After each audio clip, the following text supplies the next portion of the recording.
சுவையான ஆ, சப்பாத்திக்கு நம்ம சால்னா மதுரை ஸ்டைலில் செய்ய போகிறோம். ஹலோ ஃப்ரெண்ட்ஸ், வணக்கம் and welcome back to our channel Tata sweet. இன்னைக்கு இந்த காணொலியில் என்ன பார்க்க போகிறோம்னா, சப்பாத்தியை தொட்டுன்னு சாப்பிட்றது சால்னாவும் செய்ய போகிறோம். வேற லெவலாக இன்னைக்கு சமையல் இருக்க போகுது. அதுக்கு தேவையான பொருட்கள் என்னென்னவோ அதை நம்ம ரெடி பண்ணி வச்சுருக்கோம். என்னென்னு நான் உங்களுக்கு காமிக்கிறேன்.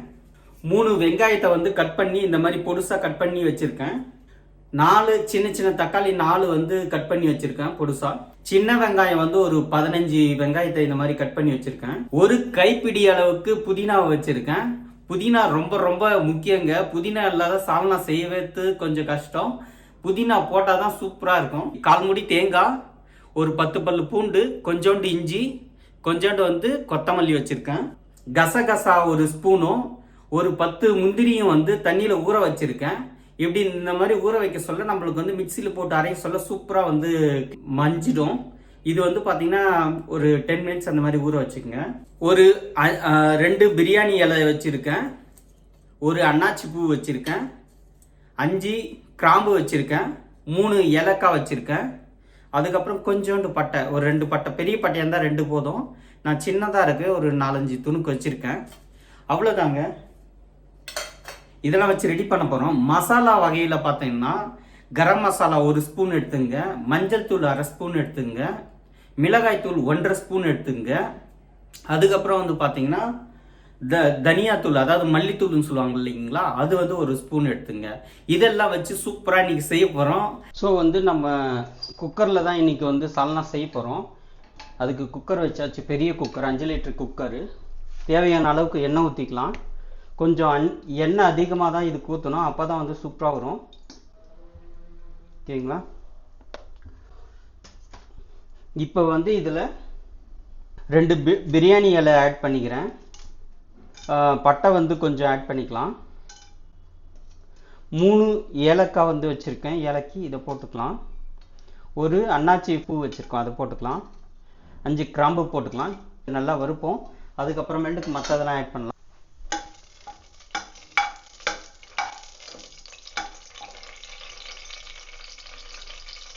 இப்போ இதில் பொடியாக கட் பண்ணி வச்சுருக்க வெங்காயத்தை ஆட் பண்ணிக்கலாம்.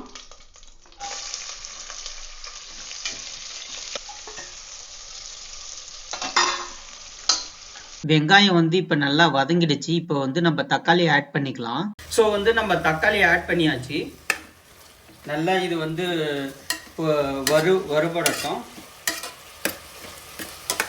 இப்போ ஒரு கைப்பிடி அளவுக்கு நான் புதினா எடுத்து வச்சிருக்கேன். புதினா ரொம்ப முக்கியம். இதை ஆட் பண்ணிக்கலாம்.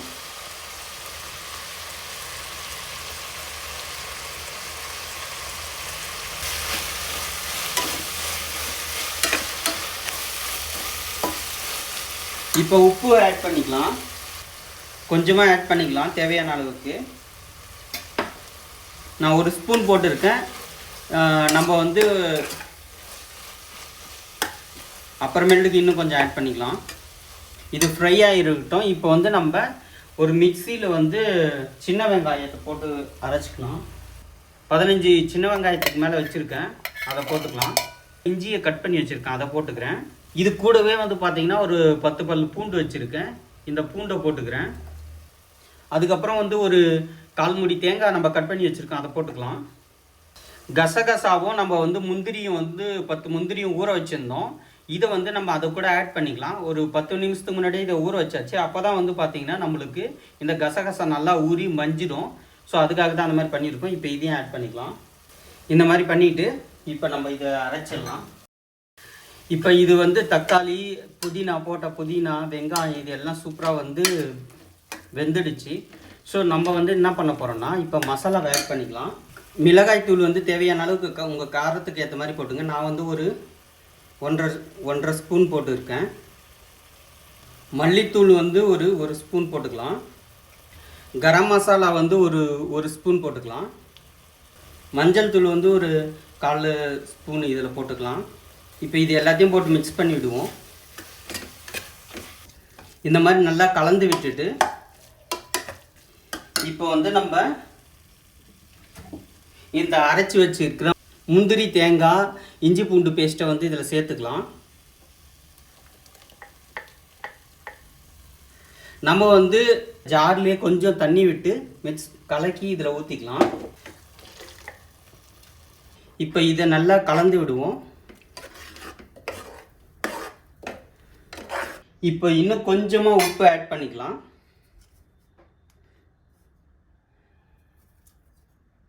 இப்போ ஒரு 2 மினிட்ஸ்க்கு வந்து இதை நம்ம வேக விடுவோம். குக்கர் ஒரு விசில் வந்துடுச்சு. இப்போ ஆஃப் பண்ணிடலாம். குக்கர் விசில் போயிடுச்சு. இப்போ நம்ம எடுத்து ஓப்பன் பண்ணி பார்க்கலாம். வா, சூப்பராக வந்திருக்குங்க. பார்த்தீங்கன்னா தெரியும் எவ்வளோ சூப்பராக வந்திருக்கு பாருங்க. இப்போ வந்து கட் பண்ணி வச்சிருக்கேன் இந்த மல்லி இலையை வந்து சேர்த்துக்கலாம்.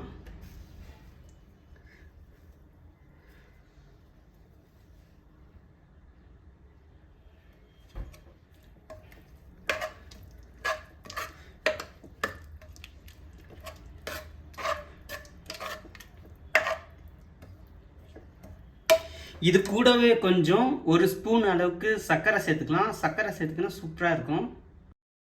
நான் வந்து ஒரு ஸ்பூன் அளவுக்கு சர்க்கரை சேர்த்துக்கிறேன். கொஞ்சம் இனிப்பாக சூப்பராக இருக்கும்.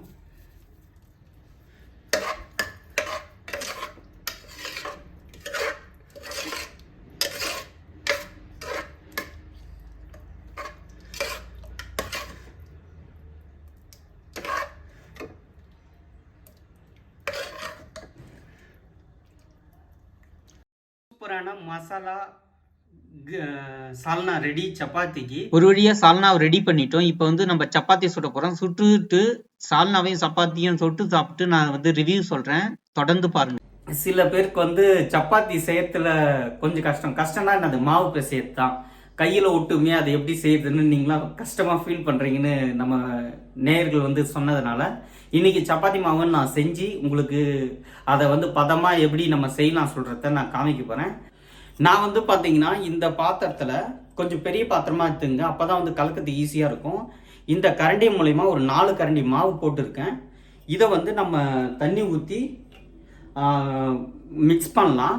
இப்போ வந்து நீங்கள் எடுத்தோடனே தண்ணி எல்லா மாவும் போட்டுறாதீங்க. உங்களுக்கு எவ்வளோ தேவையோ அதில் வந்து ஒரு ஸ்பூனை வந்து இந்த மாதிரியான ஒரு கரண்டியில் வந்து பாக்கி மாவை வச்சுக்கிட்டு மீதி மாவை போட்டு தண்ணி தேவையான அளவுக்கு ஆட் பண்ணோம். தண்ணி ஆட் பண்ணதுக்கு முன்னாடி நம்ம உப்பு போட்டுடலாம். நம்ம இதில் தான் உப்பு வச்சுருக்கோம். சின்ன சொப்பு மாதிரி இருக்குது பார்த்தீங்களா. இதில் வந்து தேவையான அளவுக்கு உப்பு போட்டுடலாம். போட்டு வந்து நல்லா இந்த மாதிரி கலந்து விட்டுட்டு தேவையான அளவுக்கு தண்ணி ஊற்றிக்கலாம்.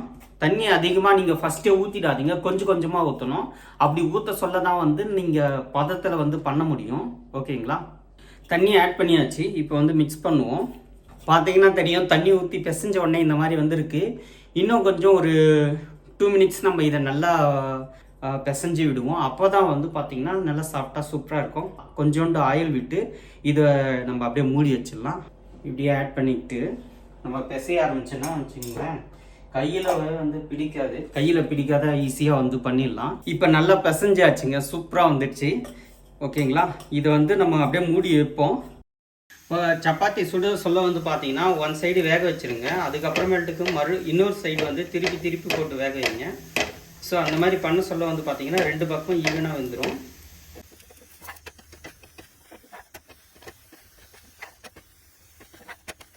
சூப்பராக வந்து சால்னாவும் சப்பாத்தியும் வேற லெவலில் செஞ்சாச்சு. ரொம்ப அருமையாக வந்துருக்கு. சாப்பிட்டு பார்த்துட்டு எப்படி இருக்குன்னு சொல்கிறேன். பாருங்கள் எப்படி இருக்குன்னு சாப்பிட்டு பார்த்து சொல்கிறேன். வேற லெவலுங்க. அண்ணா பாருங்க,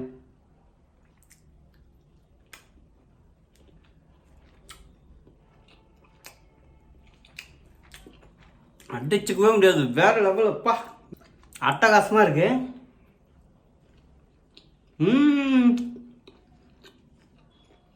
இந்த காணொளி உங்களுக்கு பிடிச்சிருக்குன்னு நம்புறேன். பிடிச்சிருந்தா லைக் பண்ணுங்க, உங்க ஃப்ரெண்ட்ஸ் அண்ட் ரிலேட்டிவ் ஷேர் பண்ணி பார்க்க சொல்லுங்க. நம்ம சேனலை இன்னும் நீங்கள் சப்ஸ்கிரைப் பண்ணலாம், சப்ஸ்கிரைப் பண்ணுங்க. தேங்க்ஸ் ஃபார் வாட்சிங். Take care.